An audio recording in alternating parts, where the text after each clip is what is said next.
মার্কিন অর্থ দপ্তরের সহকারী আন্ডার সেক্রেটারি ব্র্যান্ড নেইম্যানের নেতৃত্বে মার্কিন একটি শক্তিশালী প্রতিনিধি দল শনিবার ঢাকা আসছে।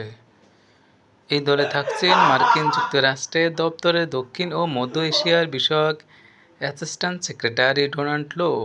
তবে ডোনাল্ড লো সরাসরি ওয়াশিংটন থেকে ঢাকা আসছেন না, তিনি ঢাকা আসছেন দিল্লি হয়ে। সেখানে ওয়াশিংটন দিল্লি প্রতিরক্ষা বিষয়ক ইন্টারসেশনাল সংলাপ যৌথভাবে সভাপতিত্ব করবেন তিনি। এই বৈঠকে যুক্তরাষ্ট্র ও ভারতের দ্বিপাক্ষিক ইস্যুর পাশাপাশি আলোচনা গুরুত্ব পাবে বাংলাদেশের প্রসঙ্গ। এতে ঢাকাতে বিরক্ত না করার জন্য ওয়াশিংটনের পক্ষ থেকে দিল্লিকে বার্তা দেওয়া হবে।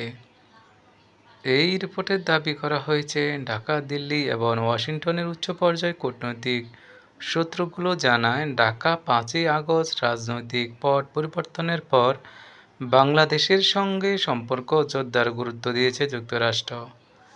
বাংলাদেশের বর্তমান সংকট উত্তরণের চাহিদাগুলো জানতে চাইবে ওয়াশিংটন। একই সঙ্গে বিষয়গুলোতে সামনের দিকে কীভাবে সহযোগিতা করা যায় তা নিয়ে আলোচনা হবে। আগামী 14ই সেপ্টেম্বর তাদের ঢাকা আসার কথা রয়েছে। ডক্টর মোহাম্মদ ইউনূসের নেতৃত্বে অন্তর্বর্তী সরকারের দায়িত্ব নেওয়ার পর এটি হবে ওয়াশিংটন থেকে উচ্চ পর্যায়ের